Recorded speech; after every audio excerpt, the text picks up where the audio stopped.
falar. Boa noite. Hoje no mundo da expressão, né? Como no vídeo anterior, nós ficamos falar sobre a funcionalidade da família dentro da sociologia, né? Então vamos falar sobre esse aspecto hoje. Hoje, dia 22 de setembro, que eu ia convidar o Adílio, né? Já, né? E hoje nós vamos falar de um tema muito importante, que é a família. Né? Bom dia. Bom dia não, boa noite. Pressão. Parece que já pressão do dia. O pessoal ouvinte da web, né? Nós estamos aí com nossa... tentando fazer algo novo e tentar dar uma visão nova para a nossa sociedade, em que em períodos anteriores, mais ou menos 50 anos, teve-se confusões de tanto de origens dogmáticas como o marxismo, que veio dogmáticas de outras coisas e principalmente pela oligarquia brasileira, que atrapalhou muito o Brasil desde 1500 e atrapalha até hoje. Hoje nós estamos vendo o Congresso aí, o Congresso cheio de problemas, o Brasil passando um problema grande, e a família, como é que fica a família nesse processo? Como é que é esse processo, Norton? Aí que eu pergunto para você, Norton. Bem, nós sabemos hoje que o Brasil está passando essa fase, esse processo, você diz aí, né, uma grande crise de ordem moral, de ordem política, mas hoje o assunto hoje que nós vamos abordar é como é que fica a família, né? Então hoje nós vamos fazer um conceito do que é a família. Então, partindo assim da premissa básica, é o seguinte: família é um conjunto de pessoas que é unificada entre pai e mãe, que tem cuja finalidade gera a prole e tem dentro de um ornamento jurídico garantido essa situação. Esse é o conceito básico jurídico e social do que vem a ser a família. E dentro dela dentro deles tem as opiniões, né? Dentro da família. E como é que é essas opiniões? Porque no Brasil, são dentro do grupo familiar, há uma quantidade enorme de opiniões, né? Como é que uma família funcional, como é que é isso? Quando se tem uma família, supõe-se que tem determinadas normas. São chamadas normas normativas que regerão esse grupo que está instituído e organizado como família. Então essas normas normativas serão passadas pelo pai e pela mãe. Então vai estabelecer uma série de princípios e regras que vai reger todos os supostos conflitos que possam existir. Os conflitos são inevitáveis, familiares, mas existem determinadas regras que vão minimizar essa situação. Então essas regras normativas vão estabelecer horários estabelecidos de banhos. Não, vamos mais devagar. Então primeiro são quantas normas, mais ou menos? A gente tem mais ou menos entre 9 e 10 normas normativas bem especificadas. A primeira? A primeira norma normativa que tem que seguir o princípio da autoridade da mãe e do pai, sem a qual não há como seguir outras determinadas regras. Essa é a regra básica. Tanto eles equivocados ou não, mas é um princípio básico. Né? E como é que se faz isso? Se faz isso na medida que a mãe e o pai estão ortogados com vestidos de autoridade, ele começa a passar pelos seus exemplos pessoais os primeiros princípios das normas. Então o grupo vai julgar onde há coerência nessas normas e onde há justiça nessas normas ou não. Então primeiro o pai a mãe se reveste. Mas como é que é essa primeira unidade? Essa primeira unidade está entre o casal que tem que estar unificado. E essa unificação ela passa por alguma estrutura? Como é que é? Como é que é esse processo? O pai e a mãe, ele é o princípio unificador quando ele gera a prole. Ele vem com seus conjuntos. Prole é família, viu? Prole é família. Então, seus conjuntos de valores e princípios que ele foi ortogado das normas, ele vai passar para esse determinado grupo. As normas que ele achou, não tem. Aí vem se as normas, se ele foi para uma norma, foi já normalizado por costumes, usos, costumes. Não. Nesse momento estou falando como se regeria uma família estrutural Ainda nós não temos um aspecto ideológico que possa vir se infiltrar na família. Como o pai vai reger as normas normativas dentro do ambiente, do espaço dele. Então, mas dentro desse processo, os dois têm que ter a mesma linguagem? Cada um tem uma laje específica, mas porém eles têm que ter consenso mútuo, que eles precisam fazer que as normas se regem. Sem essa? Sem essa que é difícil. Que a linguagem ela tem... As linguagens e temperamentos de ambas as crianças que estarão inseridas nesse contexto serão diferenciados por características de personalidade, mas eles têm que haver um consenso entre eles que determinadas regras estabelecidas entre pai e mãe têm validade, senão não vai haver um consenso familiar. Pode ter as discussões, as supostas picuinhas, tudo, mas tem que ter um consenso de que essas normas é para o bem-estar deles todos. Então, quando a linguagem é baixa? Então, tudo será corrigido nas normas normativas. Nas normas normativas se corrige que dentro de uma família não se pode falar devidas palavras, palavrões. Não pode ter algumas aberrações na linguagem verbal, linguística, que tem que ter um mínimo de respeitabilidade com essa questão. Essas são as normas impostas já pela mãe e pelo pai. Palavrão e tudo mais passa a ser uma discordância do grupo. E se ele infringe, isso sofrerá uma penalidade psicológica. Ele vai se sentir que vai pedir uma desculpa ou cometeu uma gafe. Porque a criança, na hora que vê um pai falando uma bobagem, a filha... Ele, se for criado dentro dessas normas, vai ver que ele está errado. Nas normas normativas. Então, e a segunda norma? A segunda norma é o seguinte: ela exige o espaço territorial. Isso é básico dentro de uma família. Os quartos terão que ser separados entre os meninos e as meninas, um espaço considerável. O menino deve respeitar a individualidade da menina e a menina respeitar a individualidade do menino. Como se estabelece isso? Através de normas regidas pela mãe e pelo pai. O menino não deve se aproximar muito excessivamente do quarto da menina, só que só plena autorização em dois, e o menino vice-versa o quarto da menina. Ele não tem direito de mexer nas coisinhas particulares dela lá sem a devida autorização, ou se ela não convida. Esse espaço é muito importante. Isso aí, mas já é uma idade avançada. Entre seus 12 e 13, 14. Tem aquela fase... ele pequenininho, fica mais a mãe, mas como é que é? Porque na medida que eles vão crescendo, eles vão desenvolvendo os fatores fisiológicos, os fatores psicológicos, os fatores libidinosos, sexuais, uma série de situações que vão operando na sua parte anatômica e fisiológica. O que acontece? Esse espaço começa a ficar, tem que ser muito bem treinado dentro da família para que não venham a ocorrer incidências que chocam as normas dentes. Ou seja, as vestimentas das meninas tem que ter um certo padrão.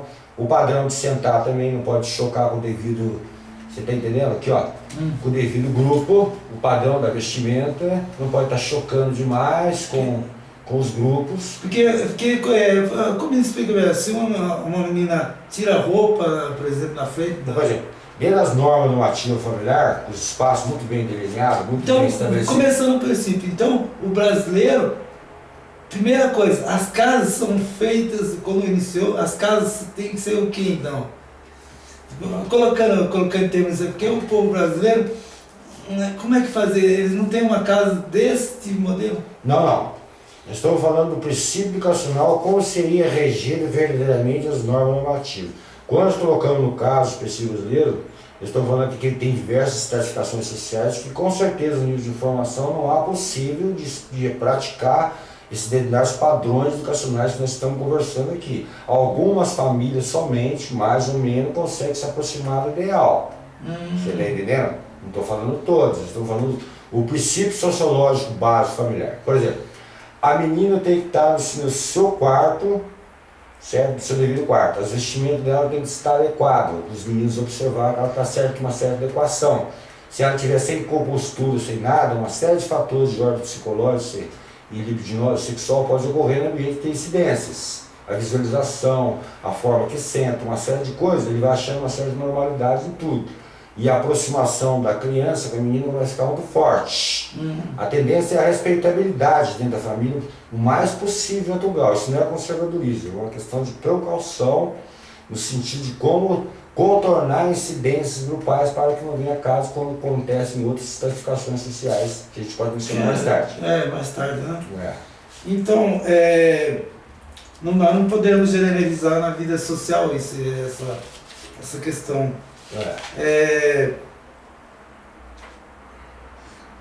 É autocorretivo, então, essas normas? Fala a terceira pra gente. A terceira é a previsibilidade de possíveis conflitos familiares. Né? Quem são os conflitos familiares básicos de uma família? Dá 3 conflitos, que geralmente geram conflitos.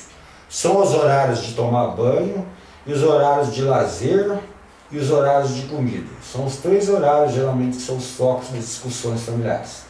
Por exemplo, a menina é aquela que deve permanecer mais tempo no banheiro, deve ensinar o menino que menina tem uma outra forma de ser quando ela está no banheiro. E por isso ela gasta mais tempo lá dentro. Então o pai também tem que saber essa questão. E o pai, por exemplo, nunca se dirigiu ao quarto da menina.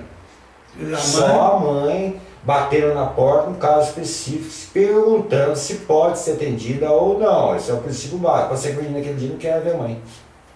Tem isso. Tem isso. Ela fala, esse dia eu não quero ver a senhora desculpe. Mas tem isso? Tem. Aí a mãe, para a questão educacional, tudo bem, eu tô vendo que você não está nos seus melhores dias, quer ficar sozinho, então eu vou me retirar. Mas eu vou deixar um leitinho para você, um copinho e tal, de leite e tal. É o princípio básico. Então aí, a respeitabilidade. A respeitabilidade. Terceiro. Aí são os horários. Os horários do almoço, toda a família deve saber dos horários estabelecidos da casa do almoço, da janta e dos almoços. Então sabe que tem na hora X, o almoço estará presente.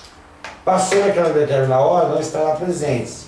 Lógico que dentro da família há exceções.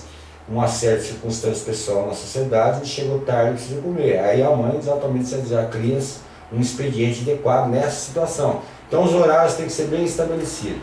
Tem que ser sensato. Tem que ser sensato. Quinto, as questões de vestimentos e ornamentos, diz respeito à roupa, tem que estar muito bem organizado, muito bem limpo. Fronhos, roupas, tudo bem estabelecido. Uma questão de higiene, aí é uma questão da higiene familiar. Não pode misturar. Por exemplo, dentro do banheiro, por exemplo, o lugar da menina, colocar as roupas dela num baú específico. Do menino, dentro do banheiro, é de um menino específico. No final da semana, a mãe, ou que seja o outro que faça o serviço, passa e pega, são todos separados. Entendeu? É complicado, né? Parece ser complicado, mas certas regrinhas, elas funcionam pelo seguinte: no processo, depois dos anos, a intimidade vai chegando e as intimidades psicológicas vão se acentuando, o alto nível de respeitabilidade também vai acentuando entre eles. E eles vão aprender a respeitar mais a sociedade também. E aplicando as medidas. E aplicando as medidas. A gente fica... Quando ele chega numa escola, ele já está com um conjunto de formação de ideias, de seus atributos pessoais psicológicos formados, ele não terá dificuldade de acatar o que rege dentro de uma instituição. Ele simplesmente vai achar aquilo uma coisa tão normal, natural, como se fosse a casa dele. Que a casa dele e a escola não há uma diferença. É a extensão da casa dele. É o ferro forjado? É o ferro forjado da casa dele. Ele não vai sentir estranho com o professor, ele não vai sentir estranho com o inspetor de escola, com os cadernos, com os horários, com o sino. Ele não vai sentir defeito? Não vai sentir defeito, porque ele já sabe que ali é a extensão do que foi um dia a vida dele, desde que a escola esteja dentro dos padrões também bem estabelecidos. Aí é aquilo que você sempre diz, uma educação generalizada. É isso, não? Estamos falando de escola. De escola. Não estou falando daquilo montoeira de concreto, não. Certo? Então vai lá uma pessoa, uma escola que entenda o sentido literal da profundidade da escola. Da família. E da família. Que geralmente se confunde com religião. Não. Religião é uma coisa, estrutura familiar é outra. Não se associe religião com família na sua estrutura, que é como é a funcionalidade da família. Porque se colocar ele querer autocorrigir conforme os preceitos dogmáticos da... Não cria frustrações tremendas. E aí ele vai recorrer aos pais e que estão estudando. Porque, na medida quando você introduz o dogma por dentro da família e você quer pôr junto com as normas normativas, você está impondo uma ideia que o adolescente está se formando seus conceitos gerais de vida e pode ser que ele não acate aquela posição e gere desarmonia dentro de casa. O princípio básico teria que ser liberal. Então isso é normativo. Se for colocar educação religiosa é diferente. Já é diferente, já muda tudo, porque eles vão confundir entre regra familiar com regra religiosa. Regra religiosa é E regra familiar é outro. Pode ser que o menino não queira, por exemplo, naquele dia ler uma Bíblia no exato momento que todo mundo está lendo. E amanhã. Mas aí, se ele vê contradições também dentro dessas normas... Começa a rebeldia. A rebeldia? Eu estou falando das normas aplicativas da sociologia. Então, mas aí ele está aí nessa norma, ele cresceu, ele está nessa norma. Ele sabe das questões sobre que tem que respeitar as irmãs, etc. Os horários. Aí ele chega lá em algum lugar, a família vai e eles fogem dessas regras normativas.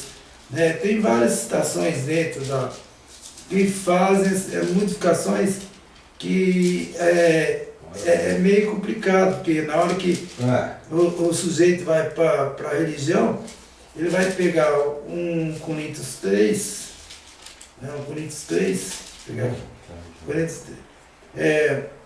vai falar assim, vou passar aqui, Coríntios 3, que não é do Paulo não, hein? Aí ele fala assim, sabedoria de Deus, para que são espiritualmente maduros, anunciamos a mensagem da sabedoria, mas não é da sabedoria deste mundo, nem dos poderes que governam, que estão perdendo o seu poder. A sabedoria que anunciamos é a sabedoria secreta de Deus, escondida nos seres humanos, sabedoria do próprio Deus, até mesmo da criação do mundo. Já havia escolhido para a nossa glória. Aí vai lá na frente. Aí fala, portanto, quando nós falamos, a pessoa que tem que julgar é o Espírito Santo, o valor de todas as coisas, e não julgar por ninguém, como as Escrituras Sagradas. Quem pode conhecer a mente do Senhor, quem é capaz de conhecer tais conselhos? Mas nós pensamos, aí entra a figura, né? Que aí, então, como nós estamos falando de sociologia, eu escutei atentamente o que você disse. Nós não podemos misturar a educação com a educação dogmática religiosa. Educação é e dogma. Isso não significa que a pessoa não tenha direito de vir adquirir suas convicções religiosas. O problema é o seguinte, quando se mistura as regras familiares com as regras religiosas. De fora não vou falar ainda. Dentro de uma casa dá problema de coesão. Vamos supor, numa casa tem 5 protestantes ou 5 católicos, pode ser que naquele dia uma criança não queira ler um tópico bíblico. Fala, hoje eu não quero, já quero uma regra. O pai já vai com o pulso de autoridade. Não, você tem que ler. Já começa a ter uma certa normalidade. Já cai na rebeldia. Já entra na repressão. Aí a mãe já fala também, não, o outro lá faz, você tem que fazer. Aí a família já começa a não estar com eles. Então, estão falando só de normas normativas. Quando você está com todos os atributos pessoais, aí você vai frequentar o contexto social. No contexto social, depois de você formado, com seus atributos pessoais, psicológico, intelectual, e forma aí dentro dos padrões escolares, você vai interagir com outros grupos sociais. E nessa interação você vai se afinar de acordo com os padrões das pessoas que tiveram esses padrões educacionais. Então a sociedade ela não tem um grupo, uma união de todos são iguais? Todos são iguais? Não. Todos têm uma educação, tem padrões educacionais, padrões culturais, padrões gerais, diferenciam no aspecto social. Todos são iguais humanamente. Mas quando se trata de educação, eu diria para você que nem todos são iguais, não. Porque você percebe no meio social, quando as pessoas vão interagir, elas querem interagir com seus iguais. E seus iguais supõem o que ele tem de atributo pessoal. Isso vocês estão falando de uma sociedade que tem estratificações sociais. Então, a nossa estratificação social, ela como é que ela é? A nossa estratificação social, ela é a mais distanciada intergrupal. Ela está muito longe uma da outra. Porque a determinada estratificação social, nossa, a brasileira, por exemplo, ela recebe certos atributos educacionais X. mais avançada, ela pertence a uma determinada estratificação social com determinados grupos sociais. Que tem mais dinheiro. Tem mais poder econômico, mais poder educacional e mais cultural. É a pessoa mais estudada. É mais estudada, ela está muito mais interagindo dentro dos seus próprios grupos.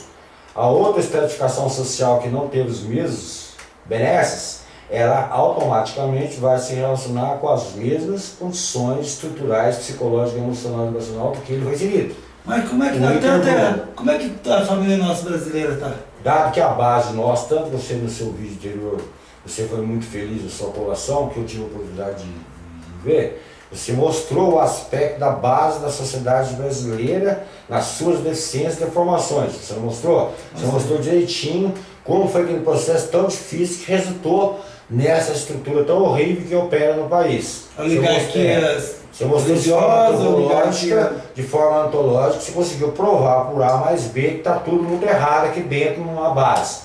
Então a família é a mesma coisa. Se ela estiver errada na base, ela vai ser perdedora na segunda. E qual é a segunda? É o segundo grupo social. Ela perde no segundo. Fica tudo desarticulado. Aí ela se desarticula. Esse grupo X dessa classificação, ele tem muito mais vantagens que tem essas normas. Que tem essas normas. Então, você falou a terceira, né? Agora... É a terceira. É a terceira que eu falei. Eu estava falando da segunda, que era sobre como é... Estou falando a parte interna, orgânica, agora eu vou entrar na parte externa. Externa, isso. A externa é o seguinte: quando o indivíduo se reúne com seus atributos pessoais e intelectuais, seus atributos intelectuais, estou ouvindo. Você automaticamente é inserido no grupo. Só que esse grupo tem uma coisa chamada, uma coisa muito séria. São chamadas convenções sociais. Os padrões. O que são as convenções sociais? Para o mundo Garber, para ficar mais claro, convenções sociais é um feixe de ordem moral ética social que todo o grupo social aprova, o que convencionamos chamar o comportamento do sim ou do não, que aceita e que não aceita, nos usos e seus costumes. Que é padronizada. Que é padronizada para toda a sociedade. E quando você foge aos padrões que estão convencionados, essa sociedade tem meios de segregar o psicológico, social e intelectualmente. Eles são rejeitados? Sem saber, ele é segregado. O grupo não aceitará. Por exemplo, se eu for de tal X, eu sou roqueiro. Ele vai perceber, não, você sempre pode ser um roqueiro, mas tem roqueiro que não rompe os padrões convencionais da sociedade. Você tem que saber o que ele que rompeu, o que aceita e o que não aceita. O rock é aceito pelas convenções sociais. Tanto é que tem pessoas de várias estratificações sociais elevadas que gostam do rock. Isso não impede ele dar junto com outra estratificação. Mas o que é aceito e o que não aceita. Tem determinados grupos que não aceitam o rock, mas ele não é rompido convencionalmente. Ele continua trabalhando, produzindo, fazendo uma série de coisas. Certo, então... É rompido os seus usos e costumes. Então, dentro desse processo todinho, então há uma orientação de inúmeras convenções. Então, tem várias convenções, não, existe uma convenção, só que quando nós temos uma sociedade estratificada, essas convenções vão passando de forma de fatura para grupo, e cada grupo vai vendo qual que se adapta a ela ou não. Então, se você não se ajustar a esses padrões, você será segregado automaticamente da sociedade. Sabe que você não é convencionado a ela. E pouquinhos detalhes pega a pessoa desconvencionada, não é único. Então, por exemplo, eu tive uma experiência, né? Bem mostrando isso mesmo. Quando eu morava no Jardim Colonial, aqui em São José, é um bairro que era dito de pessoal mais menos favorecido. Menos favorecido, né? E eu comecei a namorar uma menina, passou uma semana, eu falei assim, Jardim Imperial. Ela entendeu Jardim Imperial. Depois de uma semana ela perguntou, onde você mora mesmo? Eu falei assim, eu moro no Jardim Colonial. Ela falou assim, meu caro amigo, nós não vamos poder mais namorar, não. E quais foram os fatores? O fator foi a pureza, né? Não, a estratificação social e o grupo social que ela representa que até inserida no contexto social, da qual ela julga que você não tinha os atributos necessários para fazer parte do contexto social dela. Em tese, sociologicamente falando, você não tinha esse status. Então, aí, agora colocando em termos assim, quando há uma separação dentro desse processo, a coisa ele sempre fica pensando que não vai existir uma morte. Ah, sim, só anulado essa questão da morte das famílias. Anulada a questão da morte.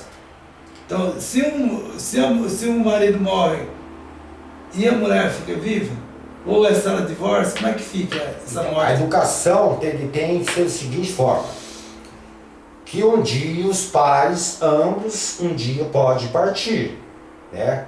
E essa partida que tem um nome chama morte física, e sobrando um dos pais, significa que ficou emoções, sentimentos, desejos e sexualidade.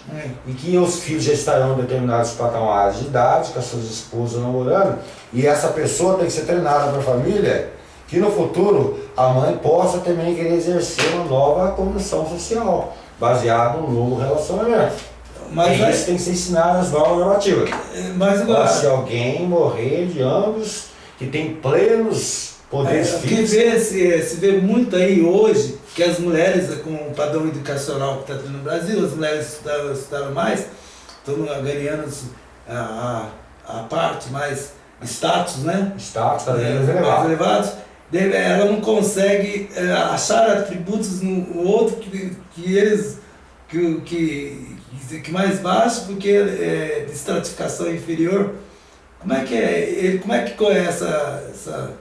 É que dentro das estratificações sociais, quando ela é de alto poder aquisitivo, os grupos parecem parece ter um formato muito grande, mas o formato é pequeno.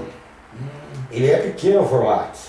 E a forma de se relacionar fica também muito assim, como se diz, sabendo-se muito um do outro. Então tal fulano, Beltrano sabe quem é que separou, quem não separou, quem foi de família de quem e tal, e criaram muitos vínculos. Então começa a ter uma certa dificuldade se reafirmar novamente. Mas ela tem opções. Ela pode procurar outros meios, outras formas de ela tentar se realizar sem ser ter si mesmo com o estado dela. E ela vai ter dificuldade talvez na estratificação dela, mas ela possa arrumar uma pessoa bacana, que talvez não tenha os atributos de ordem material da estratificação dela, mas tem outros atributos. Mas e os filhos? Aí é aquilo que fica das normas normativas, da educação prevendo a situação, que a mãe pode, em uma certa fase da vida dela, ou o pai, em pleno vigor físico, intelectual e social, ele pode um dia ter que vir buscar uma nova companheira. Isso é uma dificuldade para os filhos entenderem? De acordo com a educação que for pagar passados, padrões, eles podem ter dificuldade, mas eles têm que ter a aceitação de que o outro é um ser humano, além de ser mãe e pai. Mas não é aquela mãe... Não. Nós não podemos divinizar a mãe. O erro da educação brasileira é quando você diviniza uma mulher. Você não pode divinizar a mãe. Mãe é mãe. Mãe não é uma coisa que você tem que se divinizar como se fosse uma santidade. Mãe é mãe que tem atributos físicos, tem emoções, tem sentimentos e tem sexualidade. E tem carências e precisa ter exercido essas carências no meio social dela. Porque dentro de uma sociedade onde o papel do homem é maior, elas têm muitas inibições. Mas essas inibições já estão correndo um pouquinho no tempo, né? Você está vendo que muitos já estão se relacionando mais, estão enfrentando mais essa situação com mais vigor. Só que elas não estão encontrando aquilo que você falou, as pessoas que estão ainda no seu status, mas elas, de certas formas elas ainda dão uma redobra. E aí, quando é da estratificação inferior? As pessoas da estratificação social aqui, eles se relacionam mais, só que eles tornam muito mais de conveniência. Dado a abundância de tribos, de grupos, eles se namoram mais. Os de baixo? Porque eles não têm eles são tão presos a status, tão presos às convenções dessa órbita, mas aí tem muita gravidez. Por exemplo, é isso que eu falo, o grupo está desinformado, tem uma série de desinformações que não tem essa regra normativa, poderá resultados negativos, o que acontece na nossa sociedade. Por exemplo, uma pessoa que tem uma estratificação de status, ela não pode ser vista durante um ano com mais de 8 anos, não sei se 100 pessoas. para ela, para o grupo social dela, choca. Então ela tem que ser mais seletiva. Já ao contrário, por exemplo, de algumas pessoas aí que já não veem isso aí com hoje teve uma coisa inacreditável. Eu passei, que ainda não dá para ver no Brasil ainda, né? Que ainda tem no Brasil. Nossa, eu fiquei tão olhando assim, pessoal. Tava conversando aí, uma pessoa puxando um carrinho buscando os gatos, né? Pegando as coisinhas para ganhar vida, né? Isso é muito na nossa sociedade. E aí eu vi a menina do lado, ela 12 anos, grávida, nem sei os formatos. Sem condições psicológicas. E eu olhei aquilo lá, dá uma tristeza. E o produto do que é isso aí? Daqui que nós estamos discutindo. A oligarquia. Da falta da educação, organizar a família devidamente, organizar a informação. Que eles querem fazer. A família tem que ser de acordo com aí peca. Não. Aquele patriarca ali do sectoso, aquele que é sectário. Exato. O pai que é eu que mando. Você é um pai autoritário, não regedor de regras. E a mãe fica na mais submissa e sabe que uma série de fatores ele perdeu toda a autoridade para ele. Não é uma estrutura de família. Mas nós estávamos nas convenções sociais, é isso? Isso é a quarta. A quarta nós, que eu falei, são as convenções sociais. Esse feixe de ordem moral que rege toda a sociedade, toda a estratificação social, ele é uma coisa quase abstrata, mas ele oculta. Mas ele está constantemente, permanentemente regendo a vida das pessoas. E algumas pessoas pensam que foge a regra dele, mas não foge. Ele está sempre de alguma maneira te observando. Então essa visão ela é constante no ambiente? Ela é constante em todos os ambientes sociais. Toda pessoa sabe que é justo que é injusto, que serve que serve, nos usos e costumes, que é legal que é legal. Por mais ser um analfabeto essa pessoa, se for no jargão popular, ele sabe quem é quem, que está saindo com quem, não sei quem. Mas como é que acontece? Isso aí por que está tendo essa... não é que está tendo. É que a nossa sociedade ela se enxerga da seguinte maneira. Ela faz as coisas e acha que a maioria não está vendo, quando a maioria sempre está vendo o comportamento dela. Mas como é que essa visão veio? Essa visão de convenção hoje, a família, dentro dessa convenção, ela começa como? As convenções, elas se produziram, se processaram na história do ser humano como uma necessidade básica para reger todos os comportamentos de ordem moral. Agora, há convenções que vão relaxando durante esse tempo de acordo com seus usos e costumes. Há comportamentos antiquados que algumas convenções já não suportam mais. E as convenções já ficam mais toleráveis. Então tem umas coisas hoje que já está tolerável hoje dentro das convenções sociais. Por exemplo, vamos citar um caso mais específico. Uma mulher desquitada hoje, ela pode casar, as nossas convenções permitem. Uma mulher hoje divorciada, ela pode se divorciar, as nossas convenções sociais permitem. Então tem uma série de fatores aí que as nossas convenções ainda permitem. Agora tem umas mais graves, mais sérias, quais ela não permite. Qual? Ela não permite, por exemplo, uma coisa que está bem estabelecida. A traição da mulher com o homem, ou o homem com a mulher. Essa convenção, ela não gosta. Segunda questão, combatida pela convenção, ela não aceita poligamia. A poligamia. A convenção é muito bem clara a respeito disso, da cadeia. No Brasil, a nossa sociedade quase civil ela impede. E tem outros comportamentos que ela repele. Ela repele. Por exemplo, a casa da adulta, por exemplo, nas convenções, ela repele. Tem um monte de coisa do comportamento humano que ela repele. Como é que como é que se faz essa prática para melhorar essa prática? Porque quando a gente vai na televisão, a criança... Pode falar. A criança lá tem a estratificação que mostra lá, é uma estratificação mais alta. E quando fala da mais baixa é de chacota, que é inclusive com religiões também. Sim. A novela que está passando, me desculpe, a novela que está passando na Rede Record agora é a chamada, meu nome é Farol. Farol, né?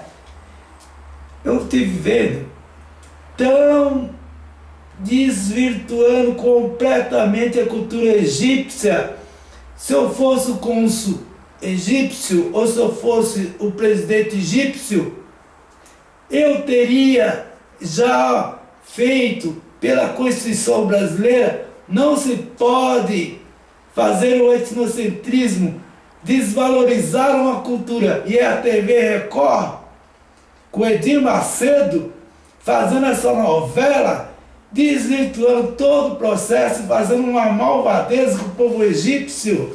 Que é isso? Colocando um idealismo. E eu fico estarrecido com isso, porque como é que pode uma televisão fazer com um jovem que está nascendo, uma criança, coloca na frente e mostra, né, mostra todo o ódio de que tem um povo sobre o outro. Isso na nossa Constituição é inviável. Se fosse um país sério, não teria condições. Certo. Certo, tudo bem, só repúdio os direitos que você tem democracia. Eu fico meio complicado. Porque Então eu respondi a sua pergunta anterior sua, era sobre. Então, a televisão nossa, como eu estava falando, nossa televisão nossa, ela é mostrada sempre dentro de um ponto de vista, de uma estratificação social mais elevada. Alguns intelectuais, algumas pessoas, eles de ordem que não conhecem muito pedagogia nem tão pouco educação, eles manipulam aquela realidade lá de uma tal maneira, eles passam uma mensagem equivocada, distorcida em relação às outras classificações sociais, quando no fundo elas merecem ser orientadas de forma educacional, não em termos de chacota, como você vem observando nos meios de comunicação. Eu vou pegar o caso específico do Falabella, por exemplo, que é um rapaz que é bem orientado pela mãe dele, que era professora e tal. Infelizmente. Infelizmente, ele é uma pessoa que ele é pejorativo em relação às outras classes sociais. Ele sempre está colocando o pobre na condição mais infeliz. Ele não consegue ver nada de bom, então ele é uma pessoa antipedagógica, anticultural, certo? Ele é uma pessoa totalmente perversa psicologicamente. E as pessoas dão risada disso. E elas dão risada porque eles não têm consciência que seria realmente uma educação. Educação. Então, uma televisão que desocupa. Ela deseduca na medida que ela não presta determinado serviço. Então vamos para qual é o quarto, né? Quarto são a questão territorial. Não, isso você já falou, territorial, né? Da onde está inserido as estratificações? Isso. Então nós vivemos dentro de uma sociedade e uma questão territorial é uma questão muito importante. Ela vai determinar as estratificações sociais e vai determinar o status social que esse grupo social está inserido. Então aí tem os costumes e as leis. Tem os costumes, as leis, tem uma coisa muito importante da sociedade que todo mundo sabe, a questão do status. Cada bairro, cada grupo, cada estrutura social tem o seu status. Dentro desses status tem os folkways, né, que fala, né? E os more. Os more. O que é os folkways seriam para o pessoal? Folkways são aquelas pessoas tradicionais, né, que seguem as normas, né? Esses são os tradicionais. E os more? Os more são aqueles que estão totalmente anticonvencionais, fora de toda estrutura de grupo, mas fazem os seus grupos com outras correntes de grupos que são fortes. Eles são fortes na corrente do grupo que não é grupo. Mas eles são vistos aí dentro. Então, como por exemplo, ele pode sair dessa estrutura familiar, mas ele mantém com os outros que tem os mesmos vínculos com eles. Aí ele vira mor. Aí vira mor, mas dentro de outra estrutura social junto com eles. Eles não estão sozinhos. Mas ele está dentro da família, que é estratificado ou não? Ele está fora da família. Fora da família. A família tradicional, convencional, ele é fora. Tanto é ele que é o grupo que mais é reprimido e oprimido, quando ele está isolado. Quando ele está isolado, aí ele vai buscar os iguais dele. Ele vai buscar os iguais que ele sabe que a rebeldia dele sozinho ele não aguenta. A estrutura convencional. Então ele vai procurar vai formar uma corrente, que se chamam tribos. Então forma tribos e vão jogando dentro do contexto social. Do costume. Só que ele tem que confrontar com a ordem estabelecida convencional. Aí é a hora que eles cometem os equívocos, porque ninguém é obrigado a ser que nem eles. Assim como eles têm direito de ser o que eles são, mas tem um grupo de pessoas que não querem ser que nem eles. Então aí eles batem. Aí eles batem nas pessoas que eles julgam que está dentro de uma norma normativa muito profunda. Porque para ter liberdade liberdade é necessário que respeite o outro. Mas só que cometem um erro. os Mor, tem os Mor que Eles cometem um erro, porque ele não aceita o cidadão convencionado que mesmo do outro lado também. Do outro lado também. Porque não é o Mor, não é só o Mor, quando nós estamos falando, é uma família tradicional. O tradicional normal. Não aceita. Não, o normal. Nós estamos falando a educação normal, o sujeito normal, o sujeito que você falou, que sabe as regras, tudo certo e tal. Ele vai enxergar o Mor religioso também fanático, não vai ter um Mor? Vai ter um Mor religioso fanático também, que está fora das normas tradicionais religiosas, que é o rebelde dentro da própria estrutura religiosa. Esses são os grupos minoritários. Aí a família desestrutura? Estrutura totalmente. Porque quando começa a aparecer há uma desestruturação geral. Os Mor geralmente são filhos, esses estados religiosos são aqueles que não conseguiram se convencionar nos grandes grupos religiosos de maneira das suas organizações e achar melhor sair por si próprio tentando seguir seus seguidores. Mas se for uma família ateia? Família o quê? Ateu. Os ateus estão dentro de um outro processo. Geralmente os ateus, por incrível que pareça, eles têm algumas regras normativas que ajudam eles muito nas convenções. Eles podem ter muito, sim, as ideias contrárias nas suas convicções religiosas, mas a maioria que eu vi, eles são geralmente no da regra normativa. Normativo. Por incrível que pareça. Tanto que as convenções têm tendência mais a respeitá-los do que esses outros grupos que vocês estão especificando. É que se fala assim, quando se fala que é místico e quando se fala ateu, todo mundo bate. Bate nas ideias, mas eles sabem que o comportamento do cara geralmente, a gente pode pegar alguns ateus não famosos, ou não ateus geralmente, os simples, geralmente eles dão demonstrações de uma certa atributos pessoais. Ele pode não ter ideia de Deus, mas ele tem atributos pessoais que os grupos toleram. Aí ele mantém o grupo dele. Mantém o grupo dele, mas ele tem os seus atributos pessoais. E ele faz uma coisa honesta. Que para ser uma família, ela tem que quais os princípios? Os princípios básicos, tem que ter uma família instituída, organizada em regras normativas para ter uma coesão. E todos esses princípios que vão reger e você observar os outros grupos sociais como eles agem. Então ela teve a sociedade ela é segregadora. Segregadora como? Ela segrega porque ela tem as convenções. Onde existem as convenções sociais, existe a segregação e os preconceitos que ela impõe na sociedade. Ela trabalha com os preconceitos. Sem os preconceitos... Mas numa sociedade de liberdade para e liberdade... Não, existe liberdade para, ela vai para, mas a hora que você mexe com o núcleo central dos valores dela básico, ela usa o mecanismo segregatório. Ela segrega o sujeito. Ela segrega, não assiste de forma violenta. O não ser, não estar presente. Quer dizer, o vazio profundo, jogando a pessoa na discriminação total, nenhum grupo social aceita, pronto. Tá. Então a outra regra que era a terceira, né? A quarta que o Galson já falou. A quarta que é... A discriminação, eu acabei de falar para você.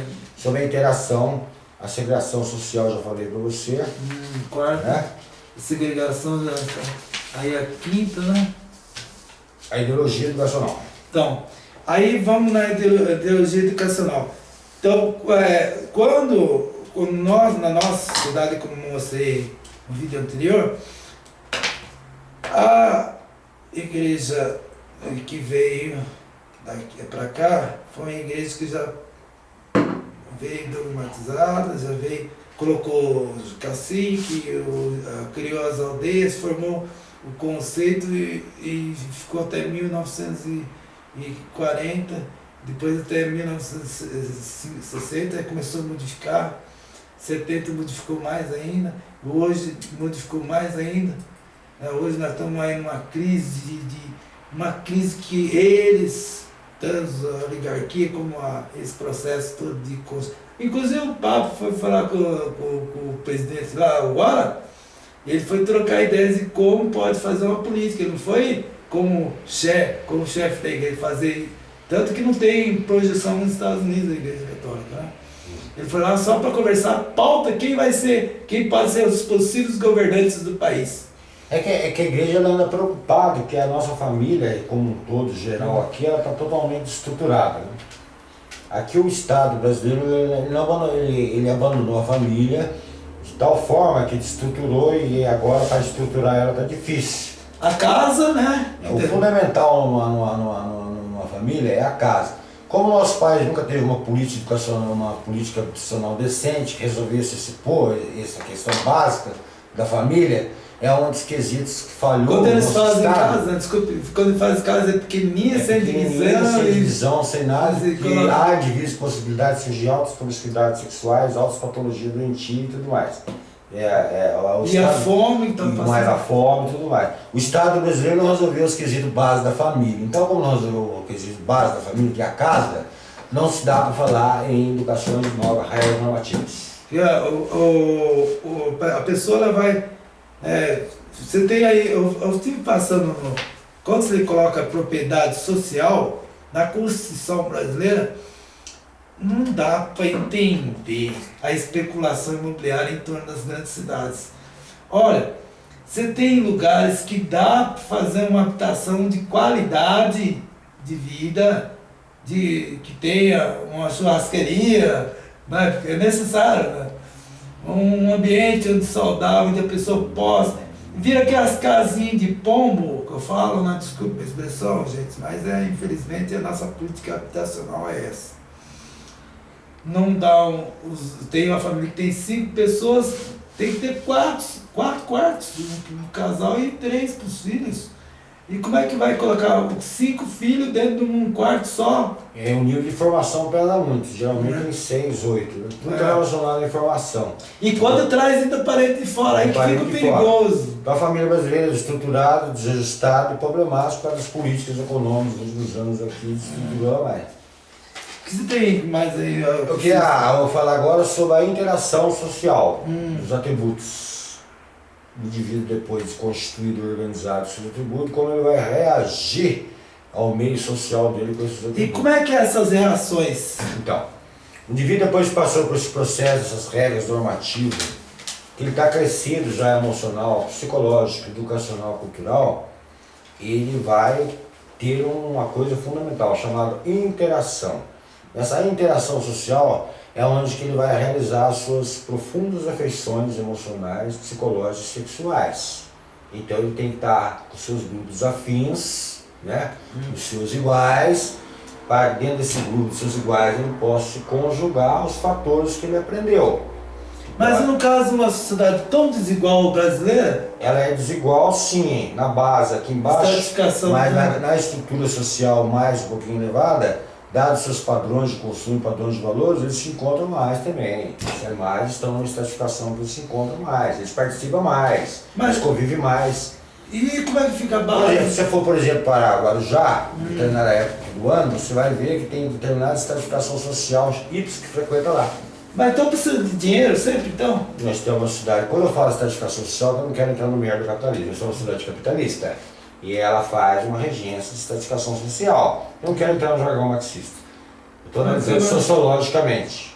Então ele sabe, esses grupos, quais são as épocas do ano, quais são os lugares Y, X, que eles podem ir nessa época e tal, que eles vão se encontrar mais.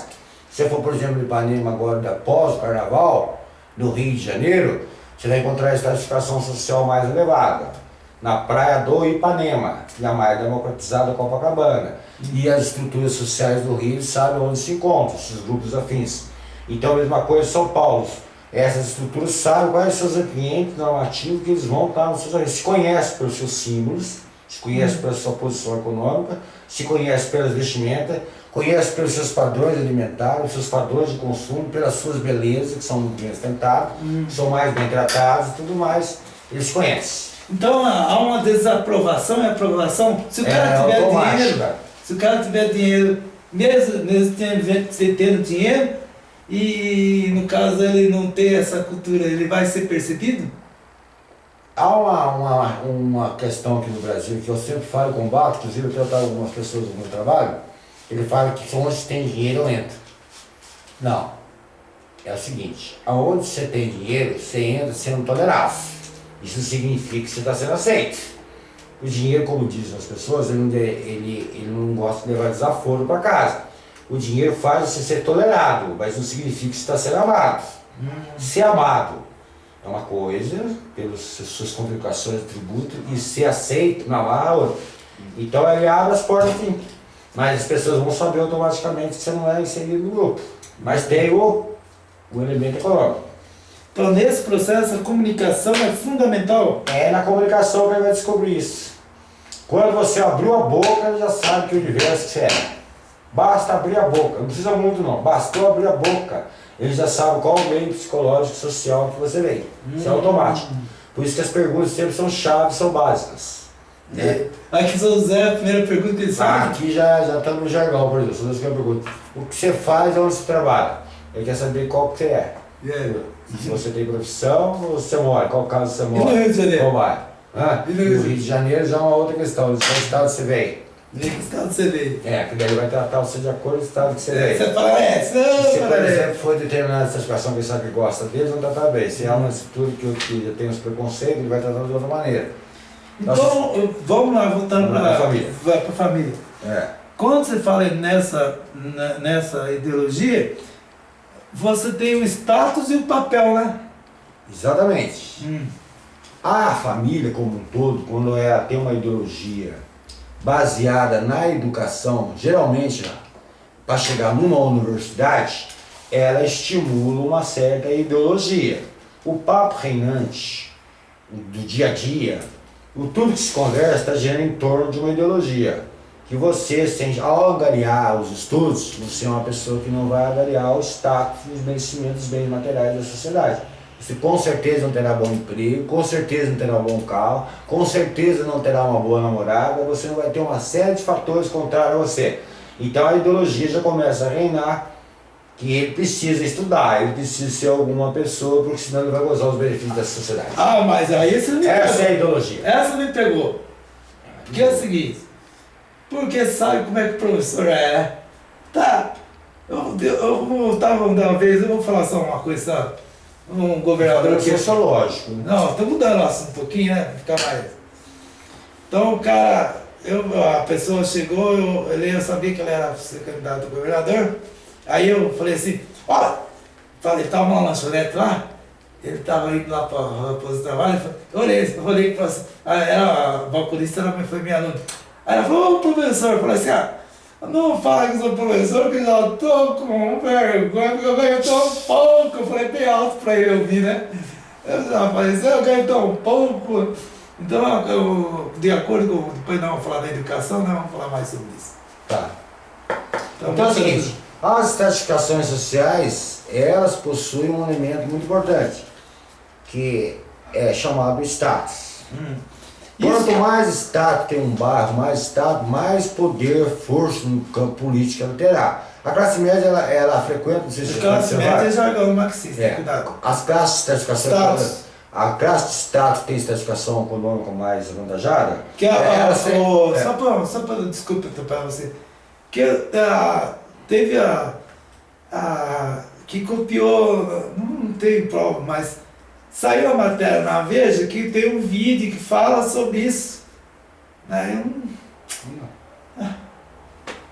Falou essa semana passada agora, e nós falamos no vídeo, por favor, Brock, seja mais.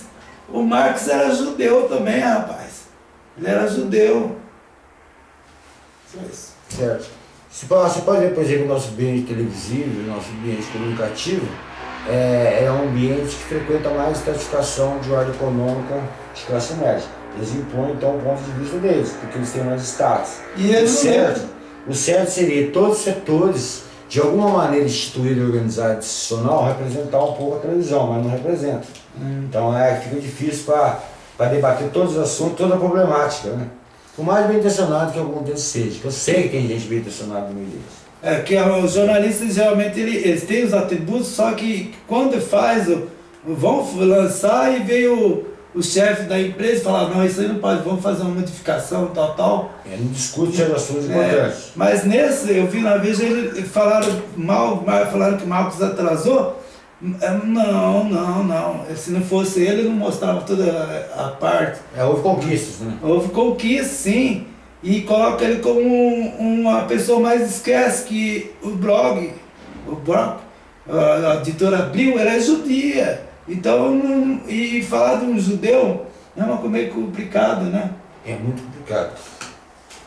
Só isso, era só desabafar um pouquinho, porque os nossos filhos, nós somos sérios. Não estamos aqui para ficar com brincadeira. Apesar que nós damos uns furos aí, né? Algumas coisinhas, os erros normal, mas sempre ao vivo. Estamos aqui, a gente não tem subterfúgio, não tem crack para parar, não. A gente tenta elaborar uma matéria de maneira que possa chegar a você, ouvinte aí na web, que possa acrescentar para a educação. Não fazer sensacionalismo que a nossa televisão faz. Não fazer notícia por notícia e não falar fonte. Por favor, fala fonte. Da onde citou. Então, é lamentável. Aí eu vi esse processo. Muito bem, qual que é a mais? Então? Aí ela entrar na questão do impacto cultural à família. Então, vamos lá. Dentro desse processo, Nós vamos para a segunda parte, né? Estamos falando sobre família, nós paramos na questão do status. Né? Status, né? Estratificação. Então nós vivemos numa sociedade que tem estratificações grupais sociais. E essa sociedade ela luta permanentemente por status de mobilidade social. Cada vez que ela se mobiliza, ela angaria status.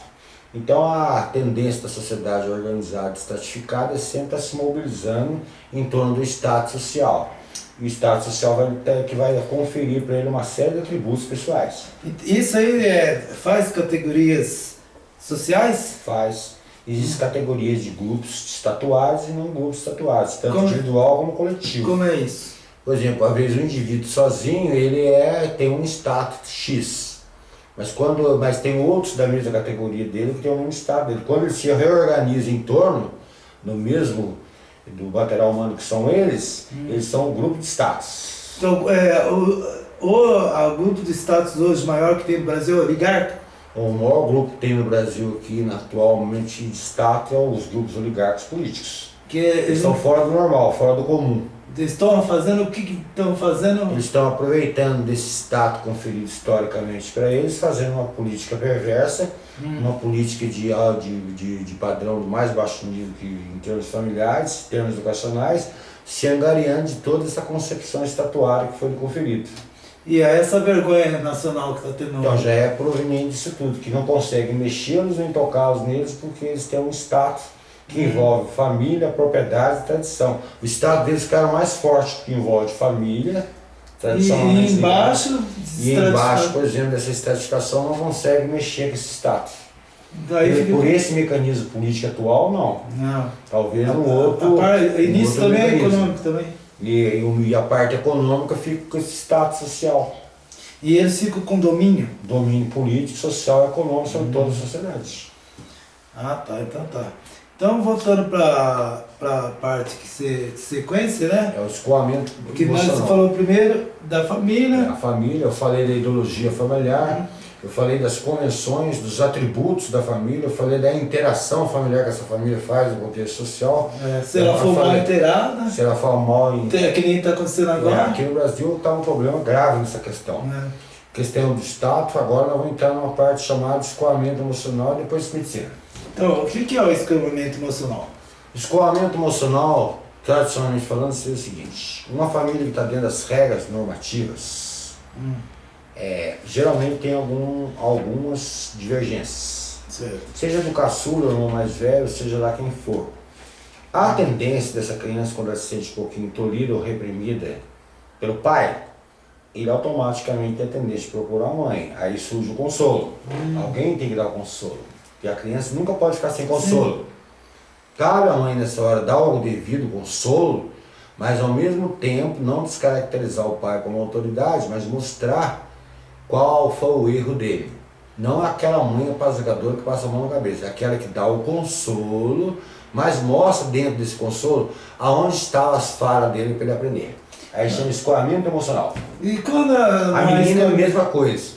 Às vezes ela se conflita com a mãe por causa dos horários de chegar em casa e a mãe dá uma reprimenda, a tendência dela é querer que o pai apazigue ela. É a hora que o pai tem que usar um pouco de psicologia para apaziguar ela. Fala, filha, a sua mãe, não descaracterizando, sua mãe você quer ver seu bem e tal, se chegando um pouquinho tarde assim, não fica legal. Mas a nossa como é baseada no princípio patriarcal, o pai vai e bate na criança Não, está violentamente. completamente errado.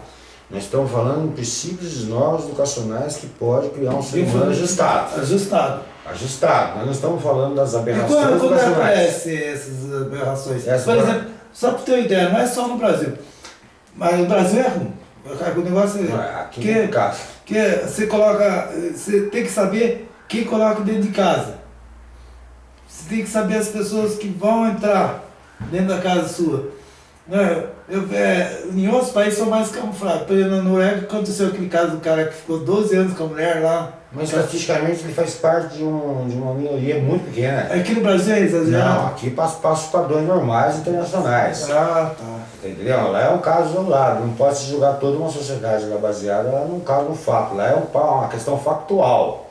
Aqui? Aqui não, aqui é uma questão generalizada que envolve várias estratificações.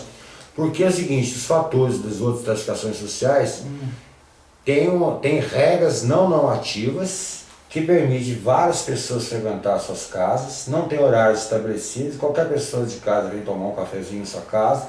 Qualquer pessoa entra, bate na casa, entra, não escolhe horários, nada, quer dizer, a casa não tem regras, não tem nada, vamos tocar o fulano, tal. Uma vez chega lá, o chefe da casa não tá, mas a menininha tá lá, a menininha tá de shortinho, brincando, a mãe tá vendo outra coisa, e começa aquela conversa, ele vai vendo os hábitos da casa. E quem tá mais exposto, quem é vulnerável. Então essa observação do não vulnerável, ele sabe quem é que são os vulneráveis.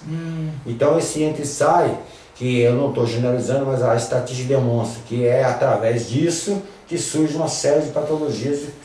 Por exemplo, tem uma família que estava contando comigo, né, que o primo foi dormir na casa da prima, que é primo de segundo grau. Ele foi dormindo, isso uns tempos atrás, dormiu. E ele, malandrão, ela acabou cedendo à noite pro cara. Porque ela não tinha, tão inocente no processo, o cara malandrão foi, convidou, tirou a virgindade dela. Então, isso é uma questão típica, mais ou menos. Quando a família é regida por determinadas normas, o estranho tem critérios para se botar um estranho dentro da sua casa. São amigos, geralmente o espaço de horários são horários, não é um horário de pico, geralmente. Aqui no brasileiro o cara bate e já vai entrando. E nessas normas o cara chega 3 horas, 2 horas, toma um café, troca umas ideias e tal, vai embora. É o expediente básico, pode chegar numa casa 2, 3 horas, junto com a família e os irmãos. Chegou em determinadas horas fora desses padrões, a pessoa está anticonvencional, ele tá fora dos padrões normais das convenções. É isso que rege. Agora eu vou falar a questão do escoamento emocional que ficou bem compreendido. Agora a questão é a seguinte, muito fundamental. Não adianta ter toda essa estrutura montada se não tiver uma política de medicina, certo? Ah, certo.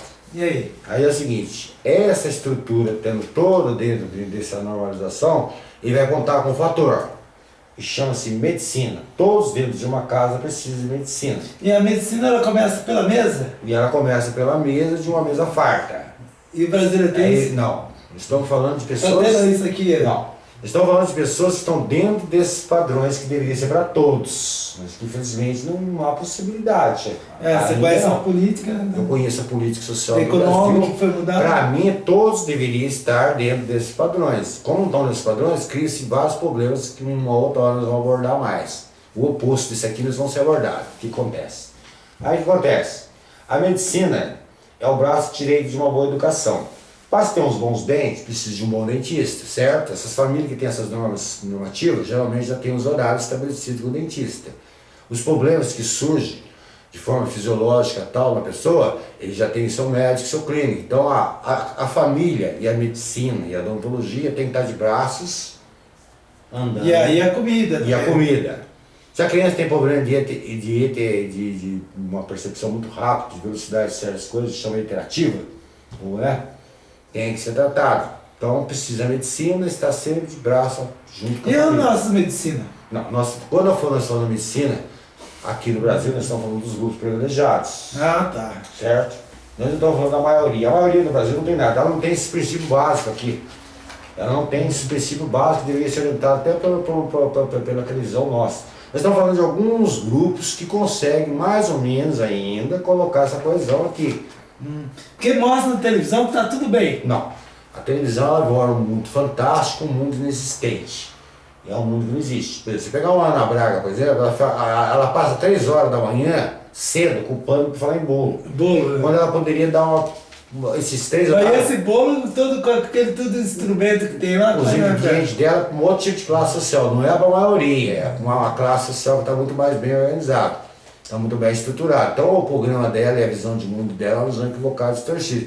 Mas não tem 2 horas e 1 hora para você ver um educador para poder falar, usar esse expediente em relação a alguns probleminhas educacionais, as regras educacionais. A televisão, porque a mulher que sai do trabalho hoje, a mulher de classes privilegiadas, ela sai do trabalho e coloca crianças na frente da TV. Na hora que ela coloca em frente a crianças da TV, ela está deseducando, porque a televisão brasileira ela não educa, ela deseduca. A função dela é deseducar. Ela mostra valores e percepções de realidade fora da normalidade. Porque aqui lá antigamente era circo, né? Depois veio rádio. Agora que a televisão nossa aqui é palavrão, educação. Né? A própria, quando eu era mais novo, quando eu colocava o livro assim, embaixo, o pessoal que falava, mas quem que esse cara é? Ele fala, já veio com a gente com outra coisa diferenciada. Eles não dão valor à parte estrutural da educação. Assim, não essa educação que eu vejo que aí que tem, mas é produto da mídia. Já é um produto da mídia, é uma diferenciação lá dentro da escola. Porque a mídia não produz. Esse é um outro próximo vídeo que a gente vai falar. A mídia não produz o ser humano com um caderno na mão, com um livro, ela não valoriza o jovem dentro de uma. Sempre discussinha, o que ela mostra sempre é em coesão familiar, onde o ódio, o ressentimento e as mágoas fazem parte do estereotipo da televisão brasileira, especialmente as novelas. Né? Agora eu vou falar uma questão muito importante. É persuasão, né? A persuasão dela. A persuasão do ódio. É como se tivesse saído do ser humano. E como se fosse rico ser uma abominação também. Aí que entra a questão também que tem que ser observada. Como se ser rico fosse uma abominação, como se todos os ricos também fossem igual a eles lá. Tem rico estruturado, organizado, disciplinado. Tem boas índoles e tem vários fatores. E mostra uma riqueza. Uma riqueza deturpada. Faz mais o cara ter ódio da riqueza que o amor dela. Né? Então é mais ou menos o estereotipo que eles mostram lá.